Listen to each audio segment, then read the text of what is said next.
ఈ video save చేసి పెట్టుకోండి. ఎవరైనా సరే నరసరావుపేట వెళ్తున్నప్పుడు పిరంగిపురం అనే గ్రామం దగ్గర వేమవరం అనే ఊరుంది. ఆ ఊరిలో ఈ శివాలయం ఉంది. 1 కోటి 1 శివలింగాన్ని ప్రతిష్ఠించారు. ఏకశిల శివలింగం కనపడేది కూడా. ఇది మొత్తం పానవట్టంలో 1 కోటి 1 శివలింగాన్ని ప్రతిష్ఠించారు. గుడి అంతా కూడా చాలా పెద్ద ప్రాంగణంతో ఉంటుంది. ఇంత పెద్ద శివలింగం నాకు తెలిసి మటుకి ఇంకెక్కడా లేదు. మహా పెద్ద శివలింగం, మహానంది కూడా. ఈ శివలింగాన్ని చూడాలంటే మటుకి అదృష్టం ఉండాలి. ఈ ఊరు వెళ్ళాలన్నా కూడా. గుంటూరు నుంచి 27 కిలోమీటర్ల దూరంలో ఉంది.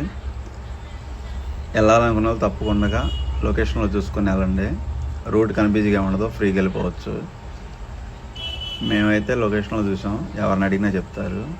ఇలా గుడికి వెళ్ళినప్పుడు 10 మందికి షేర్ చేస్తే అందరికీ తెలిసిద్ది. ఇంకో 10 మంది దర్శించుకుంటారు. మీకు కనుక వీడియో నచ్చితే మనకి షేర్ చేయండి, లైక్ చేయండి, కామెంట్ చేయండి. ఇలాగే మీ చుట్టుపక్కల ఎక్కడన్నా పురాతకాలపు గుళ్ళు ఉంటే మటుకి కామెంట్ రూపంలో తెలియజేయండి. ఓకేనండి, థ్యాంక్ యూ.